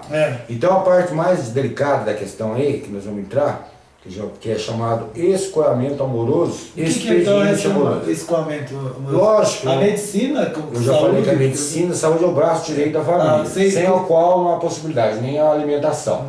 Principalmente a alimentação. A alimentação é básica. Então, óbvio que uma moça criada nesse ambiente, dessa estrutura, ou um rapaz que seja, ele vai se interagir no meio social, certo? Com certeza ele vai encontrar os atributos pessoais igual lá, um namorado que seja. Certo. Lógico que ela é uma moça bem orientada, ela não é uma mulher que ela vai ser vista como um produto que se descarta assim automaticamente. Ela tem uma autoestima criada, ela tem um amor próprio, ela tem uma afetividade, ela tem uma série de valores com ela carregados em termos familiares. Esse determinado elemento de outro grupo social vai começar a namorar com ela. É óbvio que a família, dentro dessas normas normativas, vai querer conhecer determinados namorados. Normal. Só precisa criar as condições propícias para que a moça traga esse rapaz. O que a regra diz então, nas normas normativas? Que quem conhece primeiro o rapaz seria a mãe, na ausência do pai com o irmão. Para que a mãe tenha uma certa visão pessoal do rapaz. A menina vai criar uma estrutura, um momento próprio para que a mãe converse com esse rapaz e ela vai sacar os intentos dele e as suas características. Porque ela tem mais experiência. Porque ela tem mais experiência. Primeiro a mãe.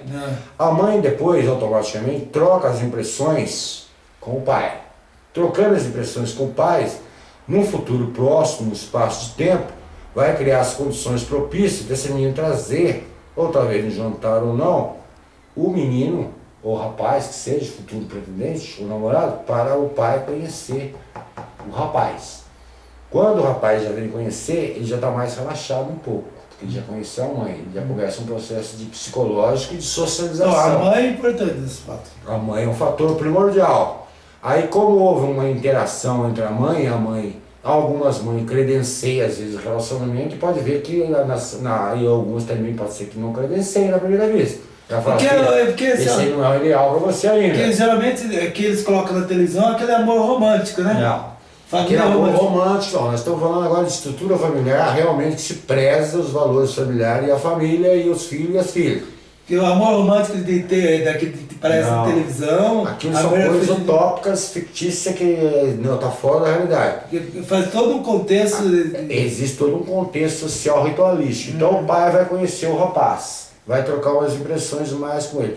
Na medida que se a família chancela a vinda dele aqui, dá um credenciamento, ele começa a namorar com essa determinada moça. A família vai estabelecer para ele um expediente normativo de vir na casa. Estão falando em termos educacionais disso aqui.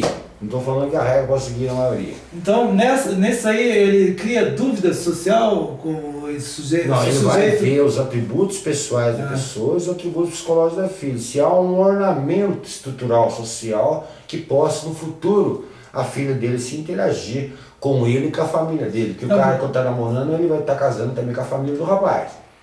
Porque geralmente um interesse, por exemplo, uma pessoa que tem uma grande estrutura, a família bem organizada. Que é uma pessoa de uma família bem estruturada. Aí você vê um cara que... estruturado, ele vai destruturar a família toda. Vai destruturar toda a família. Porque a família vai ter que proteger a menina, o irmão vai dar problema na escola, vai ter que proteger a menina, desestrutura toda a família. Aí fica complicado. Aí ele pode até casar, alguns casos acontecem. Caso, só que vai ter desajustes. O desajustes vem pro lado da mãe e do pai. Aí, nesse processo todo o indivíduo, ele experimenta como tal, não diretamente o que vem de fora, mas a pessoa que está dentro, ele vê diretamente as coisas, as percepções dele, ou como ele pode pertencer ao membro da família? Sim. E automaticamente ele já tem uma percepção interior rápida, breve, sintética, se ele tem condições propícias de frequentar esse meio ou não. É uma questão instintiva social dele. Ele automaticamente vai chancelar ele ou não. E mesmo o amor romântico? E o amor romântico é uma coisa que nós estamos falando dentro do contexto, ele existe, mas porém existe isso. Só que se eles quiserem, eles têm que sair fora da família. Aí tem uma questão. Existe coisas sérias no campo amoroso, afetivo, sentimental, que determinados tipos de indivíduos tomam posições radicais e vão viver suas vidas. Mas eles pagam os seus preços depois do futuro. Eles serão isolados entre eles. Porque se os dois eles não vão poder contar com a família. Mas acontece isso, não? Acontece, mas não conta com a família. Mas geralmente gente que tem atributos pessoais e tem valores pessoais eles podem até tentar 2, 3 vezes, né? Até 2, até 3 vezes. Só como eles traíram os princípios das normas normativas do grupo, não soube negociar essa situação, ele fica sendo visto como uma coisa assim, em dúvida. Então, a necessidade de identificação do sujeito com a família, ou vice-versa, a mulher também? Exatamente, tem que ter pelo menos o mínimo, o básico. Não digo que total simpatia, mas o mínimo. De relações sociais que possam agregar valores. Certo. Então, por exemplo, a pessoa ela pode ter uma estratificação mais inferior, mas ela tem atributos que possam agregar com a família que ele sem fora a questão. É o caso do Celino Kubitschek, por exemplo. Ele era uma pessoa de uma estratificação de diamantino totalmente. Mas ele agregou valores pessoais, formando medicina e casou-se com uma pessoa que tinha os atributos sociais e a outra família agregou os valores com ele. Deu no que deu. Né? Só sendo só exemplo dele, que é um exemplo característico que está falando. É certo. Então, dentro desse processo, o que importa são como é que entra as instituições, como a mídia, nós já falamos que ela é deseducadora, né? Totalmente. Uma boa parte dela é deseducadora. E nesse processo, o Brasil entra nessa relação. Como é que fica aquela destratificação? E como é que vai ficar? As grandes patologias sociais do Brasil, que você assiste pela televisão, que o povão, a maioria aplaude, infelizmente, que gosta de ver com um bom sentido do circo pegar fogo, são produtos da nossa desorganização familiar, da nossa desorganização social, que gera esses indivíduos que nós vemos nas bases policiais constantemente, onde gera estrupador, patologias doentias, gente de todas as espécies, do ladrão, de todos os tipos de seres humanos. Tudo feito por causa de uma engrenagem social que cria esse mecanismo gerador. Que já veio de 1500. 1500, só que agora, nos tempos modernos, ficou no estado moderno, nosso ficou pior. Porque o Brasil, ele pegou, o brasileiro, pegou a televisão, pegou ele e fez o modelo. Conceitou um modelo que não existe para ele. Um modelo que não deu. Não existe. Aí fica esse modelo, aqueles irmãos Coragem, aquelas coisas, tudo aquilo lá foi criado. Foi criado. Então nós estamos colhendo fruto disso, rapaz. Colhendo fruto disso. A nossa televisão ela é uma berlinda, ou seja, uma mistura de Índia com Bélgica. Por exemplo, ela mostra com o Brasil meio Bélgico, mas no fundo nós vivemos num outro padrão. Os padrões televisivos nossos parece que existe uma imensa estrutura para se Tem um monte de carro, né? Tem um monte de carro agora, né? Os carros passam a sensação também que nós vivemos num mundo altamente... Quando você pega, no geral, no conjunto, na análise geral do país, a família nossa está arrebentada. Porque o Estado arrebentou ela, a estrutura arrebentou ela. A oligarquia arrebentou. As oligarquias políticas estão no Congresso Nacional, que faz muitos anos que eles estão aí, que praticam essas políticas. E falaram que fiz 50 anos agora saiu. 50 anos. Mas tem mais. Eles tomam mais de 50 do PMDB. Mas como nós estamos na análise sociológica, eles são os responsáveis por toda a situação da família brasileira. E o Roberto Marinho também? Do sistema global, então nem se fala. Agora, eu não aguento. Agora estão criando um novo modelo, que televisão o modelo cria as criaturas paternalistas, esse tipo de Hulk, né? Você pega esse carro, esses tipos de ser humano que são criados. A Eliana. O Farabella, por exemplo, é produto desse meio. A Eliana fala, vamos fazer o dia da beleza, dia da doméstica. Eu vou deixar seu marido mais enxuto, mas quando ele precisa de 50 milhões, está precisando fazer aquilo. Quer dizer, então é sempre dando um paliativo, e deseducando. Mas como é que nós podemos erradicar esse temperamento dessas pessoas? Erradicar o temperamento social ou institucional, só falando? Institucional. E pessoal, o mundo de vida. A questão institucional do Brasil terá que necessariamente ser resolvida, porque a base de baixo da estrutura familiar está sendo corroída a cada dia que passa. As bases morais, éticas, sociais da sociedade, que está sem condições e padrões de frequentar a sociedade da civilização moderna, em termos educacionais. E está sendo generalizado, tanto norte, sul, como leste, oeste. Então a família nossa está sendo detonada. E na medida que haver essa detonação da base familiar, as nossas instituições começam a ser minadas também. Nisso tem reações individuais? E tem as reações individuais. E depois começa o processo coletivo. E nós caracterizando no campo sociológico como explosões sociais. E o Brasil é possível explosões? Já há uma possibilidade imensa. Está no individual, na violência individual. E alguns grupos vão para a violência. Mas quando começar a somar todos esses grupos num objetivo só, começa a violência social. Então essa é uma panela de pressão que está tudo. Quando o indivíduo perceber, por exemplo, que ele sozinho no supermercado ele não pode atacar, mas se ele atacar com 1000, ele vai lá e sabota, aí ele tira todas as comidas do mercado. Então as infecções sociais começam por aí. Então as tensões aumentam? Aumenta as tensões. O Brasil está um país tenso. Não, super tenso. Tenso porque nós temos um imenso poderio econômico de comida, e dada a política econômica nossa é uma política de exportação, e a maioria está sendo básico. A verdade é que a maioria do povo... Tem aí, nós somos o maior exportador de carne, sabia? Nós somos exportador de carne, laranja, só que tudo que vai para fora, mas a questão básica da família brasileira aqui não é resolvida. Tá. Então agora a última... A última que eu falei aqui foi a ideologia familiar. Ideologia familiar. Ideologia familiar. Escoamento amoroso. E como é que faz esse escoamento? Eu falei para você que o procedimento do rapaz, que a mãe vai chancelar. Vai chancelar do rapaz. E nessa que é difícil chegar... Agora, se não houver chancelaria, não houver um consenso da família em torno do rapaz, a menina pode, ser a circunstância, assumir uma posição de rebeldia na moral escondida. Mas ela está quebrando as normas vigentes. E geralmente, duro que nessa entra com um cara que é drogado, alguma coisa assim? Ela pode entrar com a probabilidade, mas geralmente essa menina é muito bem estruturada, ela não cai muito na mão desses caras, não. É só uns casos específicos só. Ah, tá. Não é todas não.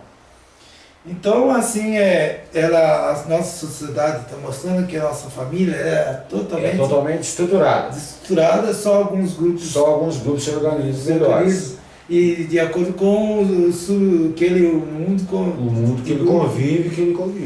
Convive. O que é interessante seria que esse grupo mais organizado, que tem mais nível de formação, começasse a influir de forma mais decisiva nas nossas instituições, e formasse novas instituições para que possa mudar toda uma realidade social. Já está se criando uma consciência já em vários setores da sociedade. O duro que nessa questão nós temos um país que assiste televisão e a televisão está fora da realidade nossa total. Desanima. Isso aqui é uma máquina, tecnicamente é o melhor do mundo, viu?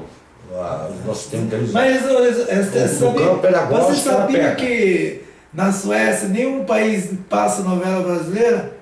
Eu não passo, não tem pedagogia. Não tem pedagogia. Não passa. Ela não tem pedagogia. Não, o programa colocar duas muçulmanas ali na terra. Ele está criando a xenofobia, né? Esse rapaz aí que é o... Coloca duas muçulmanas lá no... Explica bem o fato. Foi no Rio de Janeiro que você viu. Eu vi no Rio de Janeiro, Copacabana. Colocaram duas mulheres com a burca. A burca. Aí eu olhava assim, ela fazia comportamento ocidental.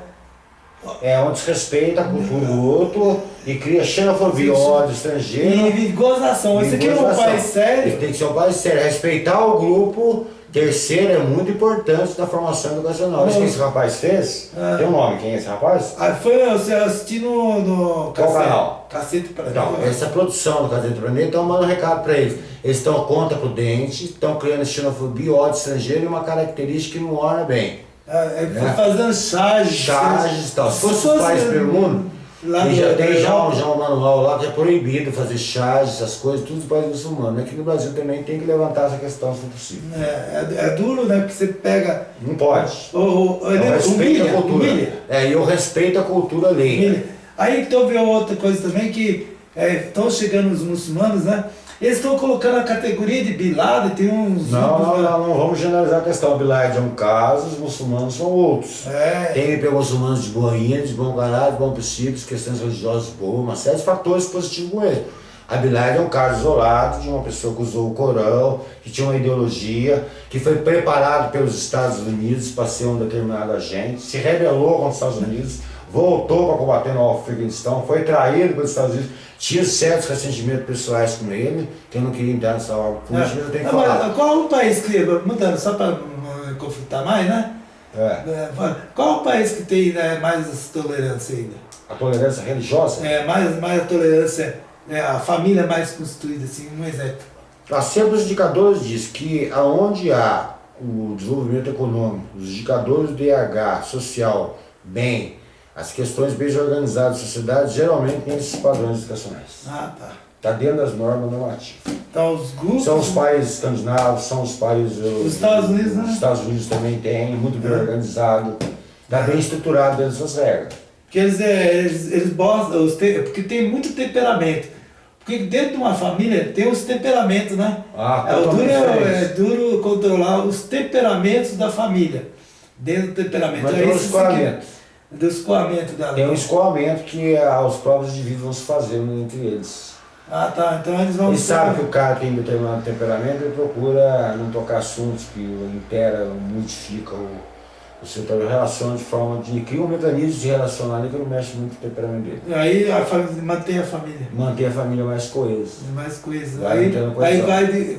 Se cada vez o mais... pai interno. Então vamos lá, quanto mais coesa a família... Quanto mais coesa, mais as famílias, mais coesa. Não baseado nos dogmas. Não baseado nos dogmas. Senão isso tem que deixar bem claro outra questão aqui. Padrões educacionais, padrões religiosos são diferentes de padrões educacionais. Os padrões religiosos são uma coisa e padrões educacionais são outra. Se misturam muito na nossa sociedade padrões educacionais com padrões religiosos. Padrões religiosos são as normas de conduta que geralmente o indivíduo sai, vai pegar uma convicção lá fora e vai pegar essa convicção lá fora. As convicções familiares são as convicções familiares. Óbvio que as influências religiosas existem. A partir de 1970, só para mudar uma coisinha, houve o aumento dos evangélicos é diferente do norte-americano. Completamente. Aqui eles pegaram para lá, os caras com os que foram colonizar lá foram com livro, foram com tecnologia, os protestantes lá falaram, não, precisamos de progresso aqui, eles vão, pega essas famílias desestruturadas e tira ela, então vai o outro que é desestruturado lá e ele fala assim, só na minha igreja que vocês vão se comportar melhor na família. Isso é possível? Então, tudo envolve a questão social da sociologia. Como o Brasil não assumiu a responsabilidade perante a família, perante o povo, educacionalmente, esses grupos estão começando a achar que tem que assumir a responsabilidade dos casos aqui no Brasil de família. Aí surge esses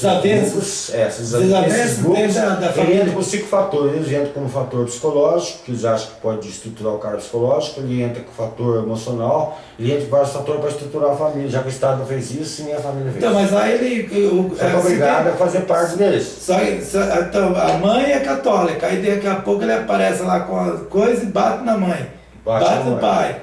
Aí perde a autoridade do pai e da mãe. Basta ter 3 pessoas, a maioria 4, 5 já começa o processo de estruturamento total. Aí então ela não vem de agregar. Não, ela desagrega. Desagrega.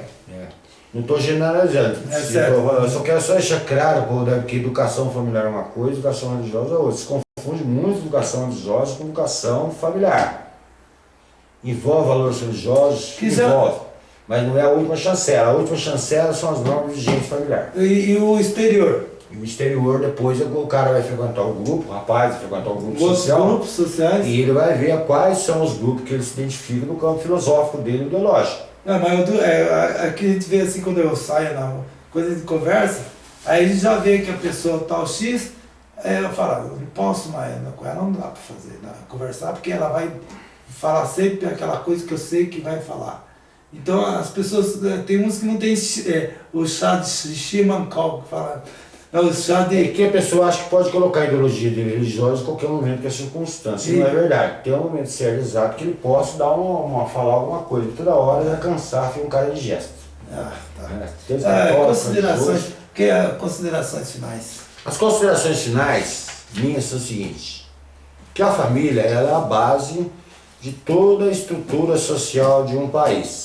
E quando a estrutura social de uma família não anda bem, pode-se ter certeza que o país não andará bem. No caso específico do Brasil, que não anda bem há muitos anos, já é um caso de estruturamento familiar. Mas não impede, como sempre nós falamos aqui, que a vida é um dever dinâmico, um estado estático, possa ser modificada essa mentalidade nessas trocas de ideias, de formação com o povo da Weber, e a gente debater e refletir mais sobre esses assuntos, que esse conjunto de ideias não fique somente para um grupo, mas que esse conjunto de ideias possa um dia se democratizar para todos os tipos de família, que esteja no mínimo básico de organização. Sem casa, sem comida. Só que sem casa, sem uma boa alimentação, sem uma política de saúde do Estado, sem políticas sociais, uma série de coisas, é inevitável a derrota. Sem um salário, sem um... É inevitável a derrota, sem uma política salarial boa, tudo inevitável a derrota. Como derrotado está sendo o povo brasileiro agora. O povo está derrotado. Por uma política econômica perversa, que já veio de muitos anos, só que nesses últimos 2 anos se agravou mais as situações. Então, muito obrigado. A próxima vai falar sobre família. A próxima vai falar sobre a educação. Né? Sobre educação. Um tema que você vai versar. Que dentro da Centopeia, né, pegamos a parte do exército, né, pegamos a parte religiosa e agora a família.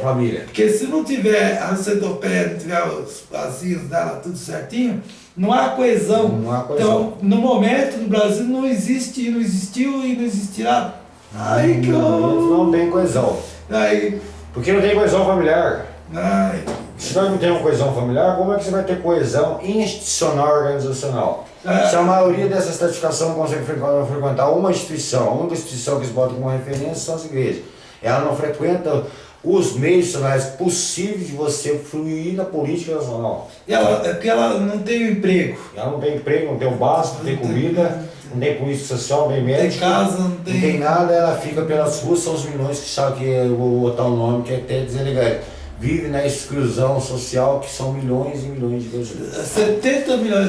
Só que você sabe, na desigualdade social na América, nós somos o segundo, nós perdemos para o Haiti. Então, A sociedade é perversa na medida que ela usa essa perversidade e cria aqui as situações que vão... Nós perdemos para a Bolívia, perdemos para situações que vão depor contra ela. Perdemos para... O Chile o primeiro é os Estados Unidos, Canadá, Chile. Perdeu tudo. E nós somos o penúltimo. E se não modificar, vai criar um caos maior. E eles mostram que nós somos um país... Aqui eles têm uma televisão que ela vê o mundo pelos avessos. Então o brasileiro continua se enxergando de forma errada. A hora que você enxergar verdadeiro como ele é, o tamanho exatamente que ele é, talvez então nos vigílios. Eu vou falar de novo, parlamentarismo digital. Já algum grandão já falou, o Partido Verde está falando, eu não sou o Partido Verde, hein? Está falando do parlamentarismo, o José Serra também falou do parlamentarismo. Tem muitas pessoas. Aí tem uma pessoa que a primeira pessoa que eu vi política lá em Astorga, é o Álvaro Dias. Álvaro Dias, olha, você como historiador, você sabe muito bem, viu? Você sabe muito bem, Álvaro Dias, que você, como um paranaense que começou lá, e eu te vi lá naquele caminhão, falando aquelas belas palavras, fale de novo para o povo brasileiro, porque você é realmente uma pessoa que pode falar do parlamentarismo, porque você foi favorável ao parlamentarismo. E tem muitas pessoas que é favorável ao parlamentarismo, mas eu pego o parlamentarismo digital, qual que é? Elege-se 2 anos, nós falamos sim ou não. Não tem eleição. 4, depois mais 2 anos. Sim ou não? O mais democrático. Sim ou não? Então o sujeito ele pode fazer um plano de curto prazo, na contabilidade, médio prazo e longo prazo. Então dá condições. Então ele já vai com um projeto que vai para o povo, não ficar com esses picuinhas dos oligarcas que estão lá ainda no poder. Bastante tempo, viu? Isso é. Tá louco? Não aguento mais isso. A capacidade que é o parlamentarismo. Eu não aguento, até que aguento, mas o povo... Você sabe que o parlamentarismo dá condição eu estou com medo ainda, viu? O parlamentarismo dá condição de dissolver governo e pôr governo, evitar crise, pôr modelos, um monte de coisa. E ele tem a continuação. Tem a continuação e tudo mais. Que se tiver bom, pode ficar 20 anos, 30 anos no poder. Exatamente. E não precisa ficar factuando assim, fazendo eleições, gastando dinheiro. Faz sim ou não, é fácil. A justiça eleitoral tem os que fizeram aí, a justiça eleitoral brasileira era bem avançada. Está tendo voto digital, etc. Então dá para fazer sim. Tem uma democracia. Aí sim é uma democracia verdadeira. Que não fica com esses oligarcas que estão aí, que tem há 70 anos já no poder, 50, o cara falou que 50 anos está no poder. Do PMDB lá, falou lá o vice, o Michel Temer, falou que 50 anos. 50 anos o PMDB passou pela ditadura militar, fez isso. Mas ele é oligarco, pessoal. É oligarco. O Renan Calheiros é oligarco.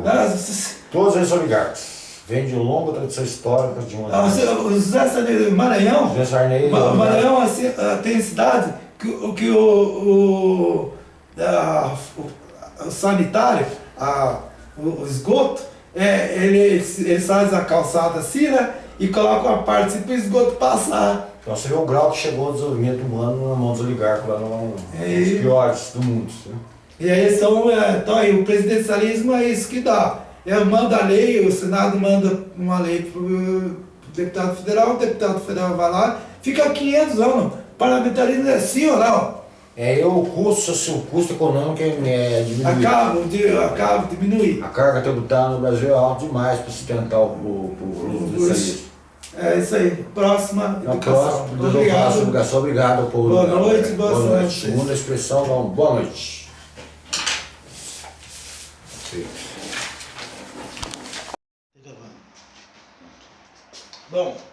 Bom dia. Hoje nós abordaremos um assunto sobre o que foi dentro da ordenação das relações humanas, a Universidade de Mecanismo para a Regulamentação das Questões concernentes ao grupo. Como um todo, impõe uma inclusão de uma organização. Chama o Altair da Costa. Jornalista, internauta, tudo bem? Bom, Adilho.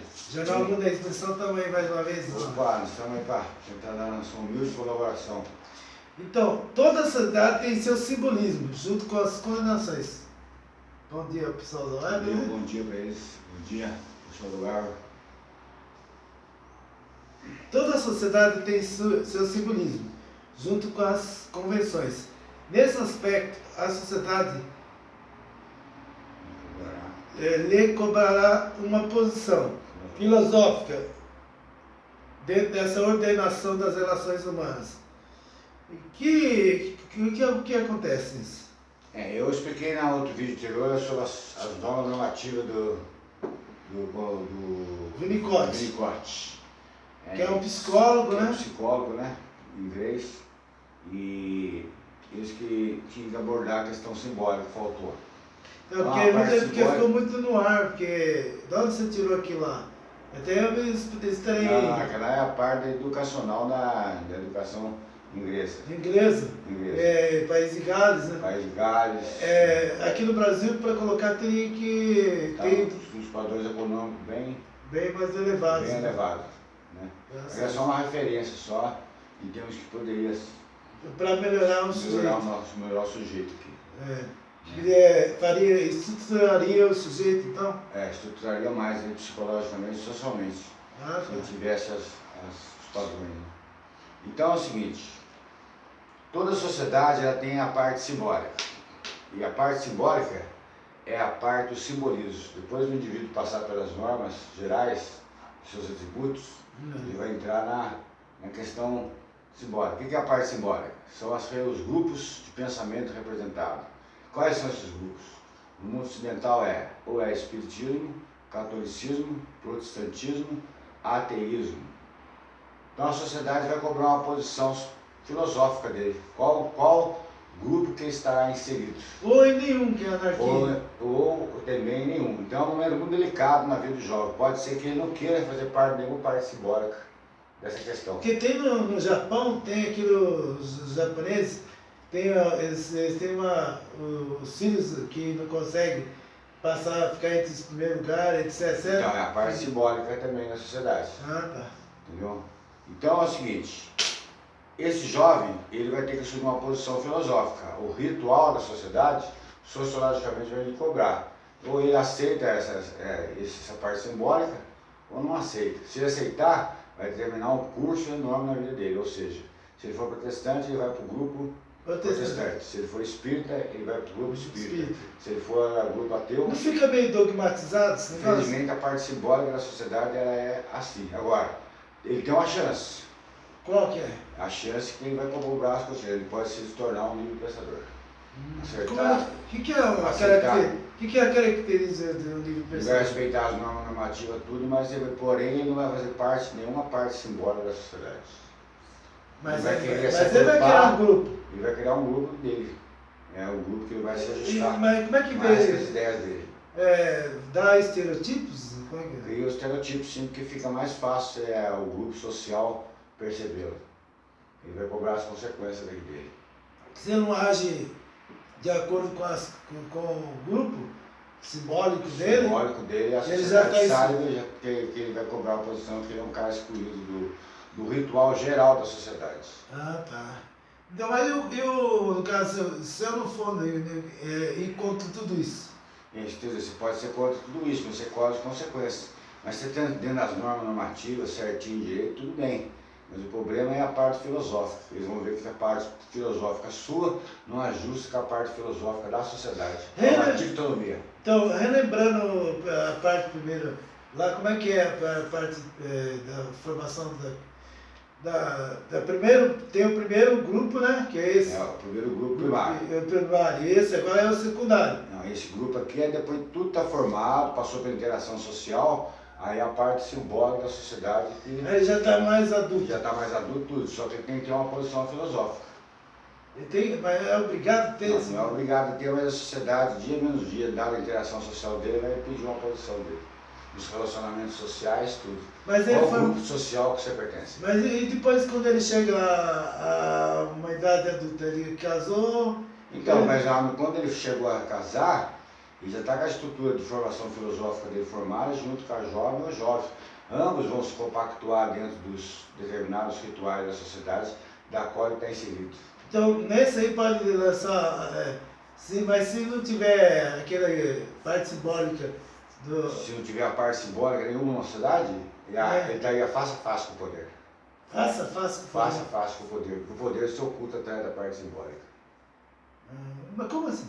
É porque aqui está a parte simbólica das ideias, que vão gerar os valores da sociedade, e em cima estaria o poder que se oculta atrás da parte simbólica. O poder, ele manipula a parte simbólica dos valores filosóficos da sociedade. E aí dá deputados federais. Aí dá deputados federais, dá todos os tipos de seres humanos na representação política social do país. Então não dá para viver sem esse mundo simbólico, sem a política? Não. A política e o simbolismo, eles caminham de mão dada. Ah, tá. Então, dentro desse sistema político, então não tem jeito das relações humanas. Agora, pode sim que a ordenação humana na educação mais liberal, mais abrangente a cada parte de uma determinada sociedade, faz que vai enfraquecendo um pouco a parte simbólica. Ah, tá.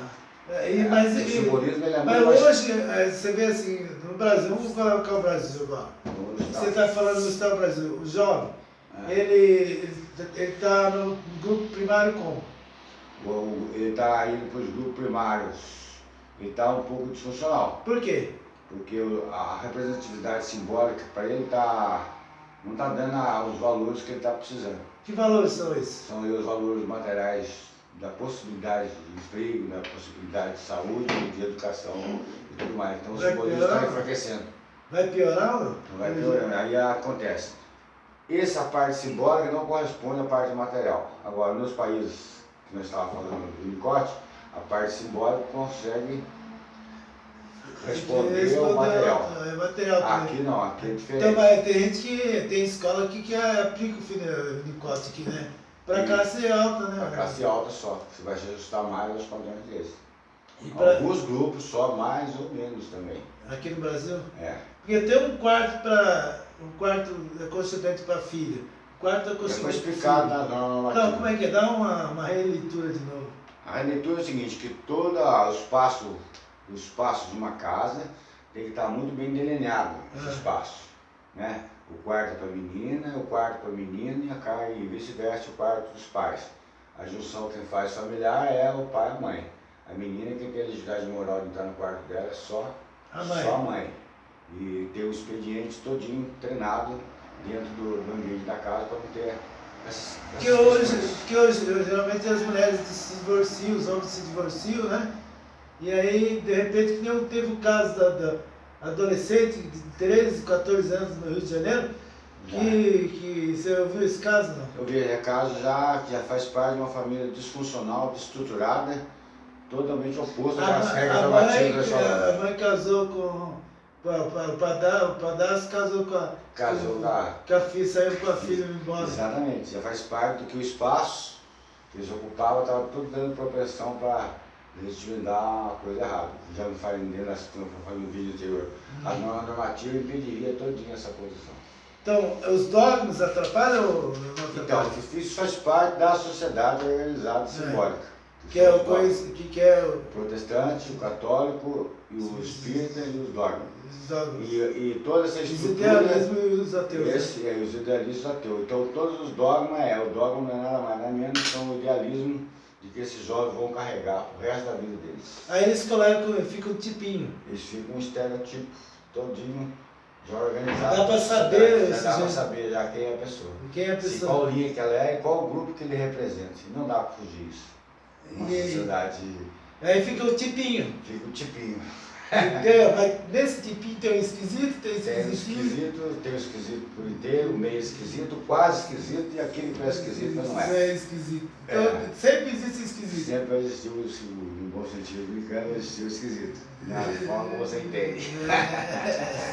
Agora, dentro dessa correlação de forças aqui, tem pessoas que não abraçam nada disso, só que vai para outros, nós já conversamos sobre isso. São os Moors, vão para outros tipos de grupos fora do contexto das condições gerais. Quando a gente olha assim, hoje na nossa sociedade, a mulher, o casal, o homossexualismo, né? De mão dada, a pessoa se pensa, as pessoas Mas já criaram o estereotipo, já tem um estereotipo já montado, que a família, pai e mãe. Ele pode até atuar juridicamente dentro de uma legitimidade dentro da sociedade, mas a nível de estereótipo, ele está totalmente numa visualização totalmente distorcida perante a concepção filosófica dessa visão aqui. Eu não estou sendo preconceituoso, estou falando assim em termos sociológicos. Tá. E não está acostumado porque eles estão Não estão acostumados. Tem que Mas aí passar muito processo de anos, décadas. Liberaram a ação, né? Para liberação. Bom, alguns mais. As considerações finais são essas. A sociedade ela tem essas convenções, para completar a normativa, é só isso mesmo, só. E o poder não pode esquecer, que o poder sempre está atrás, ocultando atrás da parte simbólica. O ritual todinho foi feito. Tudo. Só isso. Porque a gente fica meio abismado. Muito obrigado, pessoal. Não é hoje, é tudo mais rapidinho. É muito mais rápido. Porque nós estamos esperando, se alguém tiver o livro Tá Difícil o Xadrez, de Steve Zweig, quiser mandar por e-mail uma cópia, o e-mail nosso é Jornal Mundo da Expressão, e o do Dalai Lama, a Sabedoria do Perdão, que tá difícil encontrar. Eu emprestei não. Eu tinha esse livro, não sei onde foi parar. E nós precisamos dele para fazer os próximos vídeos. Mas enquanto isso nós vamos fazendo materinha pequenas. Essa aqui é só para completar o das normas normativas. Dá certo. Não, mas mesmo assim, os vídeos vão ser... Qual é o próximo vídeo? Ainda vamos aparecer com o próximo vídeo aí, pode esperar, gente. E a contribuição que nós precisamos, hein? Precisamos demais da contribuição. Tá certo? Obrigado. Obrigado. Só completar. Sabe que não gravou? Falta essa. Não gravou.